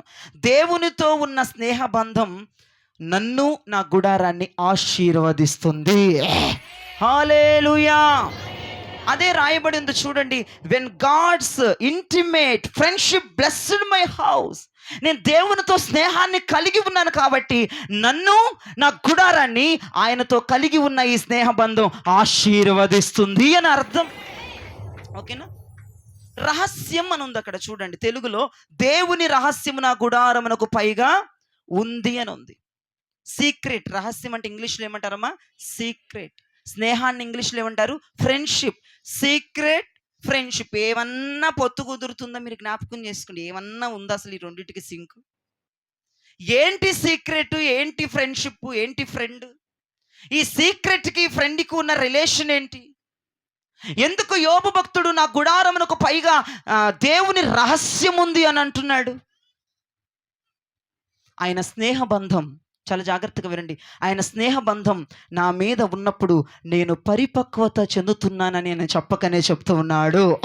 ఆయన స్నేహ బంధం నా గుడారం మీద ఉంది, ఆయన స్నేహము నా పైగా ఉంది, అందుకే నేను అభివృద్ధి చెందుతున్నాను అని ఆయన మాట్లాడుతున్నాడు. ఆయన స్నేహం నాతో ఉంది, అందుకే నేను ఆశీర్వదించబడుతున్నాను, నా ఇల్లు ఆశీర్వదించబడుతుంది అని భక్తుడు మాట్లాడుతున్నాడు. జ్ఞాపకం చేసుకుంటున్నారా? ఈ మాట చాలా బాగా అర్థం చేసుకోండి. దేవుని స్నేహము నా గుడారం పైగా ఉంది కాబట్టి నేను పరిపక్వత చెందుతున్నాను. అర్థం అవ్వాలి ఇప్పుడు మీకు ఈ మాట, అర్థం అవ్వాలి. నా పరిపక్వ దినాల్లో ఉండినట్లు నేను ఉండిన ఎడల మేలు అని రాయబడింది కదా. పరిపక్వ దినాలు అంటే దేవుని స్నేహం మన ఇంటి పైగా, మన పైగా ఉంటే, మనతో ఉంటే, దేవుడు మనతో స్నేహాన్ని ఏర్పాటు చేసుకుంటే, లేదా నువ్వే దేవునితో ఒక మంచి ఫ్రెండ్షిప్ని ఏర్పాటు చేసుకుంటే అది ఎలా ఉంటుందంటే మనము పరిపక్వత చెందుతామని వాక్యం సెలవిస్తుంది, మనం అభివృద్ధి పొందుతామని వాక్యం సెలవిస్తుంది, మనము సంపూర్ణపరచబడతామని వాక్యం సెలవిస్తుంది. పరిపక్వత మీన్స్ సంపూర్ణం అవ్వటం. ఫుల్ఫిల్ అయిపోవటం, సంపూర్ణమైపోవటం. ఇక సగం సగం ఉండదు, సంపూర్ణము. హల్లెలూయా. ఎప్పుడు మన ఆత్మీయ జీవితం సంపూర్ణం చేయబడుతుందంటే దేవుని స్నేహ బంధం మన పైగా ఉండాలి. దేవునితో ఒక మంచి స్నేహాన్ని, ఒక మంచి సహవాసాన్ని మనందరం కలిగి ఉన్నప్పుడే మన జీవితం, మన ఆత్మీయ జీవితం పరిపక్వత చెందుతుంది, సంపూర్ణపరచబడుతుంది, సంపూర్ణములోనికి వచ్చేస్తుంది. మన భక్తి, మన విధేయత, మన పరిశుద్ధత, మన విశ్వాసము, మన త్యాగం, ఇవన్నీ కూడా పరిపూర్ణం చేయబడాలి, సంపూర్ణపరచబడాలి అంటే ఖచ్చితంగా దేవుని స్నేహబంధం మన గుడారములకు పైగా నిలబడాలి. హల్లెలూయా, హల్లెలూయా. ఇప్పుడు గొంగలి పురుగు ఉంది. అది మట్టితో ఒక ఇల్లు తయారు చేసుకుని, మట్టితో ఒక గూటిని తయారు చేసుకొని ఆ గూటులోనికి వెళ్ళిపోయి నివాసం చేస్తూ ఉంటుంది. మట్టి గూటులోనికి వెళ్ళిపోయి అది నివాసం చేస్తూ ఉంటుంది, కొన్ని రోజులు నివాసం చేస్తూ ఉంటుంది. అది బయటికి వస్తున్నప్పుడు దాని చర్మం అంతా తొలగిపోతుంది. గొంగలి పురుగుగా ఉన్న అది ఎలా మారిపోద్ది అంటే రంగు మారిపోయి చూడడానికి అందంగా కనపడి అది 2 రెక్కలు వేసుకొని ఎగురుతూ ఉంటే నిజంగా చాలామంది వావ్ అనేటట్లుగా అది మారిపోతుంది. దేవునికి స్తోత్రం. మొదట తన జీవితము చండాలము, మొదట దానిని చిరాకించుకునేవారు, మొదట దానిని చంపేవారు, మొదట దానిని చీదరించుకునేవారు. అది ఎప్పుడైతే గూటిలో ఉండటానికి ఇష్టపడిందో, గూటిలో ఒదిగి ఉండటానికి ఇష్టపడిందో, అది బయటకు వచ్చిన తర్వాత దానిని పట్టుకోవడానికి ఇష్టపడుతున్నాడు, దానిని వెంటాడటానికి ఇష్టపడతారు, దానిని వెంబడించడానికి ఇష్టపడతారు, దానిని పట్టుకొని దాంతో ఆడుకోవడానికి ఇష్టపడతారు. అదేంటి, దాని జీవితం గొంగల పురుగుగా ఉన్నప్పుడు దాన్ని పట్టుకోవడానికి ఇష్టపడతామా? ఇష్టపడము. దాన్ని మీద ఎక్కించుకుంటామా? ఎక్కించుకోం. దాన్ని పట్టుకుని అందరికి చూపిస్తామా? చూపించడం, ఒక గలీజ్గా ఛేదరించుకుంటాం. ఎప్పుడైతే అది గూటిలో ఉండటానికి ఇష్టపడిందో, అది చీకటిలో ఉండటానికి ఇష్టపడిందో, అది 4 గోడల మధ్య ఉండడానికి ఇష్టపడిందో, ఎప్పుడైనా నాకు వెలుగు వస్తుందని ఎప్పుడు ఆశపడుతుందంటే గొంగల పురుగు. నన్ను చీదరించుకునేవారే రేపటి రోజు నా కొరకు నేను ఎగిరిపోతూ ఉంటుంటే నా కొరకు పట్టుకోవడానికి పరిగెడుతూ ఉంటారు. నేను ఆట పట్టిస్తుందంటే గొంగల పురుగు మనుషుల్ని. అది అందంగా మారినప్పుడు దాన్ని వెంట పడాలని, ఎందుకంటే అది ఫీల్ అవుతుందంట. అంటే ఇదివరకు వీళ్ళని చీదరించారు కదా, వీళ్ళని ఆట పట్టిద్దాం, వీళ్ళు నా వెంట పడితే నేను చూడాలని చెప్పేసి దానికి ఒక ఆశ పుట్టి అది ఎగిరిపోతూ ఉంటుందంట. అందుకే దొరక చూసావా, ఇట్ట పట్టుకుని సరే ఎగిరిపోద్ది. ఇలా పట్టుకునే చేతులే ఒకానొక రోజున దాన్ని చీదరించాయి. ఎందుకో తెలుసా? అది అలా మారటానికి, అది అలా పరిపక్వత చెందటానికి, అది అలా సంపూర్ణపరచబడటానికి, అది అలా అందంగా మార్చడానికి గల కారణం ఏంటంటే గూటిలో ఉండడానికి ఇష్టపడిపోయింది. ఈరోజు నేను అంటాను, నీకు అర్థమయ్యే భాషలో మాట్లాడతాను, దేవుని స్నేహంలో ఉంటే గనక ఖచ్చితంగా నీ జీవితం అందంగా మారిపోతుంది. దేవుని స్నేహంలో ఉండాలి, దేవునితో సహవాసములు ఉండాలి, దేవునితో రిలేషన్లో ఉండాలి, దేవునితో ఫ్రెండ్షిప్లో ఉండాలి. గొంగల పురుగు గూటికే పరిమితం అయిపోయి గూట్లో ఉన్నట్లుగా దాని జీవితం గూట్లో ఉండగా ఉండగా ఉండగా ఉండగా ఉండగా కొన్ని దినాలకు, కొన్ని వారాలకు, కొన్ని నెలలకు దాని రూపురేఖలు, రంగురేఖలు, దాని యొక్క వ్యవహారం అంతా మారిపోయినట్లుగా నీవు కూడా దేవునితో ఉంటే, దేవునిలో ఉంటే, దేవునితో సహవాసములో ఉంటే, దేవునితో స్నేహభావం కలిగి ఉంటే, ఫ్రెండ్షిప్ని కలిగి ఉంటే, ఆయనతో మాట్లాడే బుద్ధి ఉంటే, ఆయనతో ఉండే బుద్ధి ఉంటే, ఆయనతో ముచ్చటించే బుద్ధి ఉంటే, ఆయనతో కలిసే బుద్ధి ఉంటే, ఆయనతో సహవాసం చేసే బుద్ధి ఉంటే మన జీవితం కూడా చీతాకోక చిలకల వలె మారిపోతాయి, అందముగా మారిపోతాయి, ఆశీర్వాదకరంగా మారిపోతాయి, దీవెనకరంగా మారిపోతాయి, చావచక్యంగా మారిపోతాయి. హల్లెలూయా, హల్లెలూయా. దేవునితో ఎంత సహవాసం చేస్తే అంత పరిపూర్ణత మనం పొందుకుంటాం. దేవునితో ఎంత సహవాసం చేస్తే అంత పరిశుద్ధత మనం పొందుకుంటాం. దేవునితో ఎంత సహవాసం చేస్తే అంత విశ్వాసం మనకు వచ్చేస్తుంది. ఈ రోజున యోబు భక్తుడు అంటాడు, ఇంగ్లీష్లో చాలా బాగా ఉంది కదా, ఇంగ్లీష్లో చాలా బాగా ఉంది, ఆయన స్నేహ బంధము నా పైగా ఉంది గనుక నేను పరిపక్వత చెందాను. నేను ఇలా మారటానికి, నేను ఇలా ఉండటానికి గల కారణం ఏంటో తెలుసా?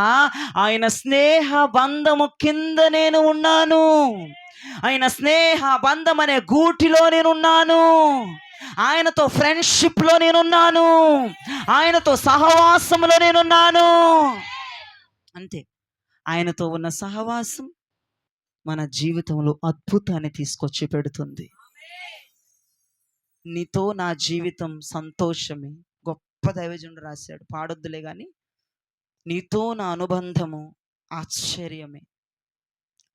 నిజంగా ఆయనతో మనం ఉన్నప్పుడు, ఆయనలో మనం ఉన్నప్పుడు, ఆయనపై మనం ఆధారపడేటప్పుడు, స్నేహ బంధము కింద ఉండిపోయినప్పుడు, ప్రేమ బంధము కింద ఉండిపోయినప్పుడు, ప్రభువు బంధము కింద ఉండిపోయినప్పుడు, ఫ్రెండ్ బంధము కింద ఉండిపోయినప్పుడు మనము ఖచ్చితంగా పరిపక్వత చెందుతాం. మన జీవితంలో ఆధ్యాత్మికంగా కావచ్చు, ఆత్మీయంగా కావచ్చు, సంపూర్ణము చేయబడతాం యేసు నామములో. నేను ప్రవచిస్తున్నాను, దేవుని దాసునిగా మనందరము దేవుని స్నేహ బంధము కింద ఉండి మన జీవితంలో పరిపక్వతలోనికి వచ్చుదుముగాక, సంపూర్ణతలోనికి వచ్చుదుముగాక, ప్రభు రూపములోకి మారిపోదుముగాక, ప్రభు రూపములోనికి వచ్చేదుముగాక. మీరు ఆయన స్నేహ బంధం కింద ఉండి చూడండి, మీలో ప్రభు రూపం వచ్చేస్తుంది. ప్రభు రూపం ఆయన రూపం దిగిపోద్ది మీలో. హల్లెలూయా. ఆయన రూపం అందంగా మీలో కనపడిపోతుంది. దేవుని ఇష్టం. మనం ప్రభులాగా మారాలి, మనం ప్రభుతో వెళ్ళిపోవాలి. అనండి ఈ మాట. మరి ఇప్పుడు ఏం చేయాలి? మనం ఏ బంధం కింద ఉండాలి? స్నేహ బంధం. ఆయన మనకు ఒక మంచి స్నేహితుడు, ఆయన ఒక మంచి మనకు ఫ్రెండ్. ఆయన దేవుని ఇష్టం. షూలామితి అంటుంది, ఇతడే నా స్నేహితుడు, ఆయన నా స్నేహితుడు అంటుంది సంఘం. ఈ రోజున సంఘం దేవునితో ఆ రిలేషన్లో ఉండాలి. ఎటువంటి రిలేషన్ అది? స్నేహ బంధం. స్నేహ బంధము కింద ఉండు మనం ప్రభులాగా మారిపోతాం, ప్రభుతో వెళ్ళిపోతాము, రివ్వున ఎగిరిపోతాం రానున్న దినాల్లో. హల్లెలూయా, హల్లెలూయా. ఆయనతో సహవాసం చేయి, ఆయనతో సహవాసములో ఉండు. ఆయనతో సహవాసము చేయటానికి నీ మనస్సును ఇష్టం చేసుకో. ఇక లోకముతో సహవాసం చేయటం మానే, నిర్లక్ష్యంతో సహవాసం చేయటం మానే. నేను అన్ని స్టేట్మెంట్ చెప్తాం, మానేస్తా. నిద్రతో సహవాసం చేయటం, నిర్లక్ష్యంతో సహవాసం చేయటం, డబ్బుతో సహవాసం చేయటం, మనుషులతో సహవాసం చేయటం, ఫోన్తో సహవాసం చేయటం, కాకమ్మ కబుర్లతో సహవాసం చేయటం, పనికిరాని మాటలతో సహవాసం చేయటం, లేదంటే పనికి మాలలో వచ్చి ఇంట్లో కూర్చుంటే గంటలు మాట్లాడే వారితో సహవాసం చేయటం. ఇప్పుడు మరి ఏం చేస్తాం మానేసి? అది దేవుని స్తోత్రం. అర్థమైందా? ఖాళీగా ఉంటే ఆన్లైన్లో పిలుచుకుని ఇంట్లో కూర్చోబెట్టుకుని మాటలు చెప్పుకోవద్దు. ఖాళీగా ఉండి తలుపులు వేసుకుని దేవునితో సహవాసం చెయ్యి, దేవునితో స్నేహ బంధాన్ని కలిగి ఉండు. ఒకవేళ వాళ్ళు వస్తే పర్లేదు, కాసేపు మాట్లాడి పంపించేసి దేవునితో సహవాసాన్ని ఏర్పాటు చేసుకో. ఖచ్చితంగా మన జీవితం మారబోతుంది. ఖచ్చితంగా మన జీవితంలో పరిపక్వత చూస్తాం, డెవలప్మెంట్ రావాలి మన జీవితంలో. ఏం రావాలమ్మా? మనం దేవుని నమ్ముకున్నామంటే ఏంటి? అక్కడేసిన గొంగలు అక్కడే ఉంది. డెవలప్మెంట్ రావాలి. ఒక గొంగల పురుగు డెవలప్ అయింది కదండి. అబ్బా ఎంత చక్కగా డెవలప్ అయింది. ఎప్పుడూ చూడని వారు దాన్నే చూస్తున్నారు, పట్టుకుని వారు దాన్ని పట్టుకోవడానికి ప్రయత్నాలు చేస్తున్నారు. హల్లెలూయా. దానిని ఎవరికి చూపించిన వారు దాన్ని పట్టుకుని అందరికీ చూపించడానికి ఇష్టపడుతున్నారు. దాన్ని ఫోటోలు తీసుకొని వారు దాన్ని ఫోటోలు తీసుకోవడానికి ఇష్టపడుతుంటారు. తన జీవితాన్ని గొంగళపురాలుగా మార్చుకుంది అంటే గూటిలోకి పరిమితం అయిపోయింది. ఆలోచన చేద్దాం. స్నేహ బంధముకే మనం పరిమితం అయిపోవాలి, ప్రభు బంధానికే మనం పరిమితం అయిపోవాలి. ఖచ్చితంగా చేదరించుకునే వాళ్ళు రేపటి రోజున మన ఇంటి పరిగెత్తబోతున్నారు. నువ్వు వేస్ట్ అన్నవారు నువ్వు లాభం అనబోతున్నారు. ఇక నువ్వు వ్యర్థం అన్నవారు నువ్వు ఉపయోగం అనబోతున్నారు. నువ్వు శాపగ్రస్తురాలు అన్నవారు నువ్వు ఆశీర్వదించబడిందని అనబోతున్నారు. ఆశీర్వదించబడిందానా నా ఇంట్లోకి రమ్మని పిలవబోతున్నారు. లాబాను పిలుస్తాడు. లాబాను అంటాడు, యెహోవా చేత ఆశీర్వదించబడిన వాడా రా లోపలికి అంటాడు. హల్లెలూయా. లాబాను ఎవరితో అంటున్నాడు మాట? ఏమమ్మా? మీ డౌట్ ఏం పడక్కర్లే, ఎలియాజరే. దమస్కు ఎలియాజర్ అబ్రహాము దాసులలో గొప్పవాడు. అబ్రహాము ఇంటి మీద గొప్ప గొప్ప గొప్ప దాసుడు అని చెప్పొచ్చు. అతనికే చాలా బాగా అబ్రహాము ప్రవేశిస్తూ ఉంటారు. తన జీవితంలో ఎక్కువగా అతన్ని ఇంప్రెస్ చేస్తూ ఉంటాడు, అతన్ని ముందు పెడుతూ ఉంటాడు, సర్వస్వం అతనికి అంకితం చేస్తూ ఉంటాడు అబ్రహాము జీవితంలో మనం చూస్తే కనుక. ఎలియాజర్ ఎంత నమ్మకత్వాన్ని అబ్రహాము కింద ఉన్నాడండి. అబ్రహాము కింద ఉండాలండి. అందుకే నా దేవుడు ఆ ఎలియాజర్ని ఆశీర్వదించాడు. మనం స్నేహబంధం కింద ఉండాలి. అసలు లాబాని ఇంటికి వెళ్తుంటే లాబానికి ఎలా తెలుసండి? ఎలియాజర్తో అంటున్నాడు, యెహోవా చేత ఆశీర్వదించబడినవాడా రాయ్యా లోపలికి. చీ అన్న వారే యెహోషువతో ఆశీర్వదించబడ్డామమ్మా, నీ కాలు మోపెళ్ళమ్మా, నా జీవితం ఆశీర్వదించబడాలనాలి వాళ్ళు. నీ పాదం పెట్టి వెళ్ళమ్మా, నువ్వు ప్రార్థన చేసి వెళ్ళమ్మా, నువ్వు చేతులెత్తి వెళ్ళమ్మా, నువ్వు ఒక మాట పలికెళ్ళమ్మా, నా జీవితం ధన్యమవ్వాలని ప్రతి ఒక్కరు మాట్లాడాలి. నీ బంధువులు చేదరించుకున్నారేమో, నీ రక్త సంబంధాలు చేదరించుకున్నారేమో, వారికే రేపటి రోజు నువ్వు దిక్కైపోవాలి. అలా పరిపక్వత చెందాలి, అలాగ స్నేహ బంధం కింద ఉండాలి, అలాగ దేవునితో స్నేహంలో ఉండాలి, అలాగ రిలేషన్లో ఉండాలి, అలాగ సహవాసంలో ఉండాలి. గొంగల పురుగు వంటి జీవితం చీతాకోక చిలుకలా మారిపోవాలి, పరిపక్వత చెందాలి, ఆశీర్వదించబడాలి. హల్లెలూయా. దేవునికి మహిమ కలుగునుగాక, దేవునికి మహిమ కలుగునుగాక. ఇంకో విషయం చెప్పనా, దేవునితో మనం సహవాసంలో ఉన్నామనుకో ఏమవుతుంది, మనకి పరిపక్వత చెందుతాం, డెవలప్మెంట్ చెందుతాం. ఎక్కడ వేసిన గొంగలు అక్కడ ఉండదు. భక్తిలో కానీ భౌతికంగా కానీ ఎలా అయినా సరే డెవలప్మెంట్ అవుతారు. రెండో మాట, దేవునితో సహవాసం చేసేవాళ్ళు, దేవునితో ఫ్రెండ్ రిలేషన్ కలిగి ఉన్నవారు ఎలా మారుతారో చూడండి. కీర్తనల గ్రంథం 90వ చరణం 8వ వచనం, 90వ కీర్తన 8వ చరణం చదవగా విందాం. మా దోషములను నీవు నీ ఎదుట ఉంచుకుని ఉన్నావు, నీ ముఖ కాంతిలో మా రహస్య పాపములు కనబడుచున్నవి. హలో, అందరు నా వైపు చూడండి. 4-5 సంవత్సరాలు అయిపోయింది చదివి. దావీదు భక్తుడు చెప్పకనే చెప్తున్నాడు, అయ్యా నీ ముఖంలో ఎవరి పాపాలు కనపడుతున్నాయండి? యేసయ్య ముఖంలో. గట్టిగా చెప్పాలి. నా రహస్య, ఎవ్వరికి తెలియనివి ఎవరి ముఖంలో కనపడుతున్నాయి అంట? యేసయ్య ముఖంలో కనపడుతున్నాయి. అంటే చూడండి, దావీదు యేసయ్యతో ఒక మంచి రిలేషన్ కలిగి ఉన్నాడు గనక యేసయ్య దావీదులో ఉన్న లోపాలన్నీ బయలుపరుస్తూ ఉన్నాడు. దేవునికి స్తోత్రం కలుగునుగాక. ఎంత చక్కగా అతను మాట్లాడుతున్నాడు, అయ్యా నీ ముఖంలో ఉన్న రహస్య పాపాలు కనపడుతున్నాయి. అంటే చూడండి, నీవు దేవునితో సహవాసం చేస్తే నా దేవుడు నీ బలహీనతలు నీకు చెప్తాడు, నీ పాపాలు నీకు చెప్తాడు, నిన్ను ఖండించడం మొదలు పెడతాడు. నువ్వు యేసయ్యతో ఫ్రెండ్గా ఉంటే, నువ్వు యేసయ్యతో ఫ్రెండ్ రిలేషన్లో ఉంటే, ఆయన ఒక మంచి స్నేహితుడు గనక, ఆ స్నేహ భావము గనక యేసయ్యతో కలిగి ఉంటే ఖచ్చితంగా నీ బలహీనతలను ఎత్తి చూపించి నీ బలహీనతలను తొలగించే దేవుడు ఆయన, నీ పాపములను తొలగించే దేవుడు ఆయన, నీ రహస్య పాపములను క్షమించేవాడు ఆయన. హల్లెలూయా. వినండి, యేసయ్య ముఖంలో నా పాపాలు, రహస్య పాపాలు కనపడుతున్నాయి.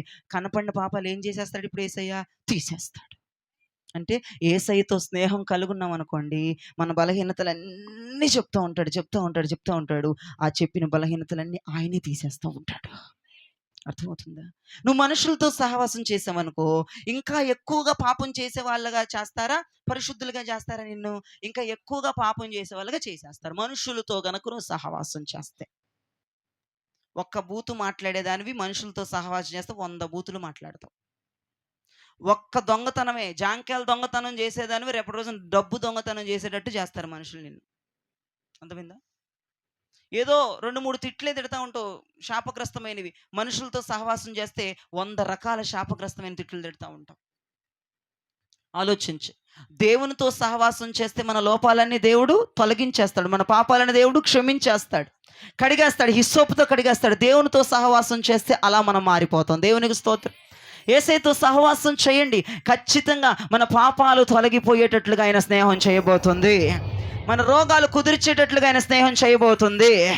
మన పాపములను హిస్సోపుతో కడిగేటట్లుగా దేవుని స్నేహం చేయబోతుంది. మన దరిద్రాన్ని తొలగించేటట్లుగా దేవుని స్నేహం చేయబోతుంది. హల్లెలూయా. ఒకరోజు దావీదు అంటున్నాడు, నా ఎంత నీతిమంతుడు లేడు అని విర్రబీగిపోతుంటే దేవుని ఆత్మ దావీదు మీదకి దిగి వచ్చినప్పుడు దావీదు మాట్లాడుతూ ఉన్నాడు, ప్రార్థన చేస్తున్నాడు, అయ్యా నా అంత పాపి ఎవడు లేడయ్యా, నేను పాపినయ్యా, నన్ను కడిగయ్యా, ఈ సోపుతో కడిగయ్యా, నన్ను క్షమించయ్యా, నీతిమంతుడిగా చెయ్యని పశ్చాత్తాపముతో వేడుకుంటూ ఉన్నాడు. చూడండి, దేవుని ఆత్మ దావీదు మీదకి ఎప్పుడైతే దిగి వచ్చిందో అతడు పాపి అని గ్రహించాడు. దేవునికి మహిమ. దేవుని ఆత్మ దావీదు మీదకి ఎప్పుడైతే దిగి వచ్చిందో, నేను చేస్తుంది మంచి పని కాదు, నేను చేస్తున్న కరెక్ట్ కాదని గ్రహించాడు, పశ్చాత్తాపపడ్డాడు. యేసయ్య అంటున్నాడు, దావీదు నీవు నా హృదయానుసారుడివి. ఎలా మారాడండి దావీదు అలాగా? యేసయ్యతో కలిగి ఉన్న స్నేహ బంధం, యేసయ్య నోటి నుంచే వచ్చిన సాక్ష్యం, దావీదు నువ్వు నా సారుడవయ్యా, నువ్వు నా మనస్సును గెలిచిన వాడివయ్యా, నువ్వు నా స్నేహితుడివయ్యా. దేవునికి స్తోత్రం. దావీదు దేవునితో స్నేహము చేశాడు కాబట్టే, దావీదు దేవునితో సహవాసము చేశాడు కాబట్టే దావీదుకి చేస్తున్నది తప్పని అర్థమవుతుంది, మాట్లాడుతున్నది తప్పని అర్థమవుతుంది, అతను ప్రవర్తిస్తున్నది తప్పని అర్థమవుతుంది. ఎప్పుడైతే తప్పని అర్థమవుతుందో నా దేవుడు ఆ తప్పని అర్థమవుతున్న సమస్తమును నా దేవుడు తొలగించి వేశాడు. అదేనండి చూడండి, పాపములను తొలగించేదే ఎవరి బంధం అండి? యేసయ్య బంధం. అనండి గట్టిగా, ఆయన బంధమే. ఆ స్నేహబంధమే నీ పాపాన్ని క్షమించేస్తుంది, ఆ స్నేహబంధమే నీ రోగాన్ని కుదిరిచేస్తుంది, ఆ స్నేహబంధమే దరిద్రాన్ని తీసేస్తుంది, ఆ స్నేహబంధమే నీ లోపాలని సరిచేస్తుంది, ఆ స్నేహబంధమే నీ తలతిక్కతనాన్ని తొలగించేస్తుంది. హల్లెలూయా. ఆ స్నేహబంధాన్ని మనందరం ఈ ఉదయం కలిగి ముందుమగాక. హల్లెలూయా, హల్లెలూయా. మనం యేసయ్యతో స్నేహం చేస్తే సరి చేస్తుందా? ఆ స్నేహం ఇంకా ఎక్కువ తప్పులు చేయడానికి శ్రీకారం చుడుతుందా? అదే అంతే, ఒక్క మాట చెప్పండి, సరి చేసేస్తుంది. ఎంతటోడైనా యేసయ్యతో సహవాసం చేస్తే సరైపోతాడు, ఎలాంటోడైనా యేసయ్యతో సహవాసం చేస్తే మారిపోతాడు, ఎలాంటోడైనా యేసయ్యతో సహవాసం చేస్తే పద్ధతులన్నీ మారిపోతాయి. అందుకే నేను చెప్తాను, నీ పాపం తొలగాల, నీ లోపం సరిచేయబడాలా, నీ దరిద్రం పోవాలా, నీ పాపాలన్నీ క్షమించబడాలా, ఖచ్చితంగా ఈరోజు ఉదయం నేను చెప్తున్నా, మధ్యాహ్నం చెప్తున్నాను, యేసయ్యతో సహవాసం కలిగి ఉండు, యేసయ్యతో స్నేహబంధాన్ని కలిగి ఉండు. ఖచ్చితంగా పాపములన్నీ తొలగించి వేసి పవిత్రులుగా నీతిమంతులుగా చేసేది ఆయన స్నేహబంధం. హల్లెలూయా, హల్లెలూయా. దేవునికి మహిమ కలుగునగాక. అబ్రహాము, చాలా జాగ్రత్తగా వినండి. అబ్రహాము ఎవరండి? అబ్రహాం చాలా చాలా చాలా చాలా ధనవంతుడు. ధనవంతుడే కాదా, చాలా ధనవంతుడు. ఆయన తన దేశంలో చాలా ధనవంతులు, దాసులు కానీ దాసీలు కానీ మందలు కానీ, అబ్బో బేభత్సమైన ధనవంతుడు. యేసుప్రభు అంటాడు, అబ్రహామా నీకున్న ధనము భూమి మీద ఎవ్వడికి లేదురా బాబు అంటాడు యేసుప్రభు. అంత ధనవంతుడు, అంత ధనవంతుడు, అంత ధనవంతుడు. యేసయ్యకి ఎలా మారిపోయాడో చదవండి ఒకసారి మాట. యాకోబు పత్రిక 2వ అధ్యాయము 23వ వచనం చదవగా విందాం. కాబట్టి అబ్రహాము దేవుని నమ్మెను, అది అతనికి నీతిగా ఎంచబడెను అను లేఖనము నెరవేర్చబడెను, మరియు దేవుని స్నేహితుడని అతనికి పేరు. దేవునికి మహిమ కలుగునుగాక. అబ్రహాము ఎవరికి స్నేహితుడంటమ్మా? ఎవరికి స్నేహితుడంటమ్మా? అబ్రహాముకి ఏదన్నా లేదు అంటే ఏది లేదని చెప్తావు నువ్వు? అబ్రహాముకి ఏదన్నా లేదు అంటే ఏం చెప్తావు అమ్మా? నీకు తెలియదు, అబ్రహాముకి ఒకటి లేదు, తెలియదు నీకు? సంతానం లేదు, అన్నీ ఉన్నాయి. అబ్రహాంకి ఏమున్నాయమ్మా? అన్నీ ఉన్నాయి, అన్ని ఆస్తి ఉంది, మంద ఉంది, దాసులు ఉన్నారు, దాసీలు ఉన్నారు, పనివారు ఉన్నారు, గొప్ప ధనవంతుడు. కానీ ఒక లోపం కలిగి ఉన్నాడు అబ్రహాము, సంతానము లేమి అన్న లోపం. ఇప్పుడు నేను అంటున్నాను, నా మాట వినండి, చేతులు రెడీగా పెట్టుకోండి. ఒక మంచి మాట, ఆత్మ సంబంధమైన మాట మాట్లాడతాను. శిలైలను పెట్టి వచ్చిన వాళ్ళ కొట్టకుండా చప్పట్లు గట్టిగా కొడుతూ ప్రభువుని మహిమపరచండి. అబ్రహాముకు అన్ని కలిగి ఉన్నాయి, కానీ ఒక్క లోపం ఉంది, అతనికి సంతానము లేదు. ఇప్పుడు నేనంటాను యేసయ్యతో మనం స్నేహబంధాన్ని కలిగి ఉంటే మన లోపాలను తొలగించగలిగిన దేవుడు ఆయన. ఏ లోపం ఉండదు ఇక మనకి, ఏ కొదవ ఉండదు, ఏ అక్కర ఉండదు, ఏ సంతృప్తి ఉండదు. సమృద్ధి, కొదవలేనితనం, కొరత లేనితనం, సంతృప్తి. అబ్రహాముకు అన్నీ ఉన్నాయి, కానీ ఒక్కటి లేదు. ఈరోజు నేను అంటాను యేసయ్యతో సహవాసం చేశాడు, ఆ ఒక్కటి కూడా దేవుడు ఫుల్ఫిల్ చేసేసాడు. ఇప్పుడు అబ్రహాము నీకు ఏమన్నా కావాలా? నాకు ఏముంది, నాకు అన్నీ ఉన్నాయి అంటున్నాడు. ఇప్పుడు యేసయ్యతో సహవాసం చేసిన తర్వాత అబ్రహాము సంపూర్ణుడిగా కనపడుతున్నాడు, పరిపూర్ణుడిగా కనపడుతున్నాడు, అన్నీ ఉన్నవాడిగా కనపడుతున్నాడు. యేసయ్యతో సహవాసం లేనప్పుడు, యేసయ్యతో ఫ్రెండ్షిప్లో లేనప్పుడు, యేసయ్యతో స్నేహబంధం లేనప్పుడు ఒకటి కొదువుగా, ఒకటి కొరతగా, ఒకటి లోటుగా ఉంది. నేను అంటాను, నీ లోటులు పూడ్చేది నా యేసయ్యతో ఉన్న స్నేహము. మన యేసయ్యతో స్నేహాన్ని పెంచేసుకోవాలి, ఆయనతో స్నేహబంధమును ఏర్పాటు చేసుకోవాలి, ఆయనతో స్నేహం అనేటువంటి రిలేషన్లో మనం వెళ్ళిపోవాలి. నీ లోపాలన్నీ పోయి, నీ కొదువంతా పోయి, నీ కొరతంతా పోయి, సమృద్ధితో నా ప్రభు నింపైపోతున్నాడు. హల్లెలూయా. యాకోబు ఎవరో తెలుసా? మోసగాడు అనండి. అటు తండ్రిని మోసం చేసి, అన్నను మోసం చేసి, తల్లిని మోసం చేసి, ఇటు భార్యలను మోసం చేసి, అటు అందరిని మోసం చేసుకుంటా వచ్చాడు. అతను మోసగాడు యాకోబు. మోసగాడైన యాకోబుని దేవుడు ఏం చేశాడమ్మా? ఆశీర్వదించాడు. ఏం చేశాడంట? ఏం చేశాడంటమ్మా? ఆశీర్వదించాడు. అసలు వంకరివాడండి యాకోబు వంకరివాడు, మోసగాడు. అటువంటి వ్యక్తిని దేవుడు ఆశీర్వదించాడు అంటే అర్థం ఏంటంటే, యాకోబు దేవునితో స్నేహబంధాన్ని కలిగి ఉన్నాడు. యాకోబు జీవితం మారటానికి, యాకోబు యొక్క వంకరితనం సరిచేయబట్టానికి, యాకోబు యొక్క మోసతనాన్ని తొలగించటానికి అతను ఎవరితో స్నేహాన్ని ఏర్పాటు చేసుకున్నాడమ్మా? దేవునితో స్నేహబంధాన్ని కలిగి ఉన్నాడు. అందుకే యాకోబుని దేవుడు ఇజ్రాయేలుగా ఆశీర్వదించాడు. హల్లెలూయా, హల్లెలూయా. చూడండి, సామెతల గ్రంథం 27వ అధ్యాయము 10వ వచనం చదవగా విందాం. సామెతల గ్రంథం 27వ అధ్యాయము 10వ వచనం. నీ స్నేహితుడినైనను నీ తండ్రి స్నేహితుడినైనను విడిచిపెట్టకుము. నీ స్నేహితుడినైనా, అందరికి నా వైపు చూడండి, నీ స్నేహితుడినైనా నీ తండ్రి స్నేహితుడినైనా. ఇప్పుడు యాకోబు తండ్రి ఎవరు? అందరు అబ్రహాము అనండి, సరిదిలేండి, ఈసాకేలేండి. ముందల మూల పురుషుడు ఎవడు వాళ్ళందరికీ? అబ్రహాం. ఓకే, అబ్రహాం దగ్గర నుంచి వద్దాం. ఇప్పుడు యాకోబు తండ్రి, విశ్వాసులందరికీ తండ్రి అబ్రహాము కనుక యాకోబు తండ్రి అబ్రహాము. ఇప్పుడు అబ్రహాముకి స్నేహితుడు ఎవరు? ఇప్పుడు ఇతనికి కూడా స్నేహితుడు ఎవరు? ఇప్పుడు అంటాడు, నీ స్నేహితుడినైనా నీ తండ్రి స్నేహితుడినైనా ఒక్కడిని అని దేవుడు యాకోబుతో మాట్లాడుతున్నాడు. నీ తండ్రికి నేను స్నేహితుడినైనట్లుగా నేను ఇప్పుడు నీకు స్నేహితుడిగా మారిపోతున్నాను. స్నేహబంధాన్ని కుదుర్చుకోబోతున్నాను. స్నేహబంధమును కుదుర్చుకోవడానికి నేను నీ మధ్యకి ఇప్పుడు దిగి వస్తున్నాను. హల్లెలూయా. మన తండ్రికి స్నేహితుడైన దేవుడు ఇప్పుడు మనకి స్నేహితుడైపోబోతున్నాడు. మనకు స్నేహ బంధముతో ఆయన పెన వేసుకోబోతున్నాడు. యెషయా గ్రంథములు, యెషయా భక్తుడు 41వ అధ్యాయం 8వ వచనం ముగించేశాను. యెషయా గ్రంథం 41వ అధ్యాయం 8వ వచనంలో రాయబడిన మాట, నా సేవకుడైన ఇశ్రాయేలు, నా సేవకుడైన ఇశ్రాయేలు, నేను ఏర్పరచుకొనిన యాకోబు, నేను ఏర్పరచుకొనిన యాకోబు, నా స్నేహితుడైన అబ్రహాము సంతానమా. ఓ అదిగో ఎవరి సంతానం అంటండి? యాకోబు. నా స్నేహితుడు, ఇది చెప్పాలి, అబ్రహాము కాదు, నా స్నేహితుడైన అబ్రహాము సంతానమా. అబ్రహాము దేవునికి స్నేహితునిగా మారాడు. అబ్రహాము లోపాలన్నీ దెబ్బెమటి తొలగిపోయాయి. అసంతృప్తి అంతా దెబ్బెమటి తొలగిపోయింది. కొరత అంతా దెబ్బెమటి, అడ్డంతా దెబ్బెమటి, లోటంతా దెబ్బెమటి. ఇప్పుడు అంటాడు, అబ్రహాము సంతానమా, నేను నీకు స్నేహితుడిని.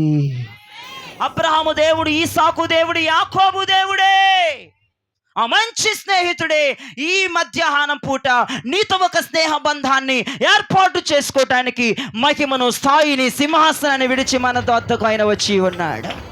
స్నేహ బంధం ఎంత గొప్పదంటే అది వర్ణించలేని అంత గొప్పతనం ఉంది ఆ స్నేహ బంధంలో. వినండి. దావీదులో ఉన్న పాపాలు క్షమించింది ఏ స్నేహ బంధం అండి? అందరూ యేసయ్య స్నేహ బంధం అనండి, గట్టిగా చెప్పాలి, ఇంకొంచెం గట్టిగా వాయిస్. దావీదులో ఉన్న పాపాలను క్షమించింది ఎవరి స్నేహబంధం? దావీదుని హిస్సోపుతో కడిగింది ఎవరి స్నేహబంధం?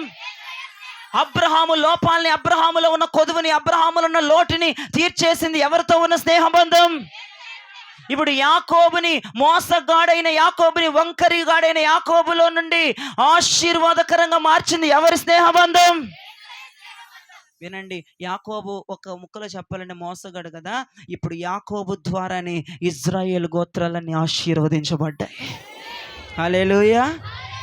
యాకోబుల నుండి వచ్చిన 12 గోత్రాలు, యాకోబు నుండి వాళ్ళందరూ ఆశీర్వదించబడ్డారు. నేను అంటాను, యేసయ్యతో స్నేహం చేయి, పాపాలన్నీ కడిగేస్తాడు. యేసయ్యతో స్నేహం చేయి, కొదువంతా పూడ్చేస్తాడు. యేసయ్యతో స్నేహం చేయి, శాపగ్రస్తముగున్న నీ జీవితం ఆశీర్వాదకరంగా మార్చేస్తాడు. యేసయ్యతో స్నేహం చేయి. మా ఫ్రెండు ఎవరిప్పుడు? యేసయ్య. నాకు మంచి ఫ్రెండ్ ఉన్నారు. ఎవరిప్పుడు? నన్ను ఎవరు పలకరించకపోయినా పలకరించినా నాతో మాట్లాడే మంచి ఫ్రెండ్ ఉన్నాడు. ఎవరిప్పుడు? నా బాధల్లో ఎవరు వచ్చినా రాకపోయినా వచ్చే ఫ్రెండ్ ఉన్నాడు. ఎవరిప్పుడు? ఆ, నేను నిరాశలో నిస్పృహలోకి వెళ్ళిపోతే కన్నీరు గారిస్తే నువ్వేంటమ్మా ఏమైంది అని అడిగే వాళ్ళు ఉన్నా లేకపోయినా ఒక వ్యక్తి ఉన్నాడు. ఎవరిప్పుడు? యేసయ్య. మంచి స్నేహితుడు ఆయన, ప్రాణ స్నేహితుడు ఆయన. ఈ రోజున ఆ స్నేహితుడిని నేను ప్రాణముతో కనెక్షన్ పెట్టేసుకో, ముడి వేసుకో, అద్భుతం జరగబోతుంది. నేను చెప్పాను కదా, ఆ కార్యాలన్నీ మన జీవితంలో జరుగుతాయి. ఆ కార్యాలన్నీ మన జీవితంలో జరుగుతాయి. మొదటిదిగా యేసయ్యతో మనము స్నేహంలో ఉంటే మనము డెవలప్ అవుతాము, పరిపక్వత చెందుతాము, అభివృద్ధి చెందుతాము, పరిపూర్ణతలోనికి వచ్చేస్తాం. రెండవది, యేసయ్యతో మన స్నేహములు ఉంటే మన పాపాలన్నీ కడిగి వేయబడతాయి. మూడవది, యేసయ్యతో స్నేహములు ఉంటే కొదువు అనేది ఉంటుంది. ఇక మన జీవితంలో ఇది లేదు అనేది ఉంటుందా? ఇది అయిపోయింది అనేది ఉంటుందా? ఏది ఉండదు. కొదువు పూర్తి చేస్తాడు. ఇప్పుడు ఎన్నోది? ఇప్పుడు నాలుగోదా? యేసయ్యతో స్నేహం ఉంటే ఎలా మారిపోద్ది మన జీవితం అమ్మా? ఎలా మారిపోద్దమ్మా? శాపముగా ఉన్న మన జీవితం, దరిద్రంగా మన ఉన్న జీవితం ఆశీర్వాదకరంగా, మనమే ఒకరికి ఆశీర్వాదకరంగా ఉండేటట్లుగా దేవుడు మార్చేస్తాడు. చివరిగా ఒక మాట చెప్పి ముగిస్తాను. ఆయన స్నేహితులకు దేవుడు ఏమిస్తాడో చూద్దాం. పరమగీతముల గ్రంథం 5వ అధ్యాయం 1వ వచనం చదవగా విందాం. నా సహోదరి ప్రాణేశ్వరి నా ఉద్యానవనమునకు నేను ఏం తెంచి తిని? నా జఠమాంసి నా గంధవర్గములను కూర్చుకొనుచున్నాను. 2 గంధవర్గములు, తేనె 3, తేనె పట్టును భుజించున్నాను. క్షీర సహిత ద్రాక్షారసము పానము చేయుచున్నాను. ద్రాక్షారసం 4. నా సహులారా భుజించుడి, లెస్సగా పానము చేయుడి. స్నేహితులారా పానము చేయుడి. స్నేహితులకే ఈ మంచి అవకాశం అనండి ఈ మాట. ఏంటిది? ఎన్ని చదివావు? 4 విషయాలు చదివావు. అంతా చదవకుండా 4 చెప్పు. జఠామాంసి, గంధవర్గం, తేనె, ద్రాక్షారసం. స్నేహితులారా భుజించండి అంటున్నాడు.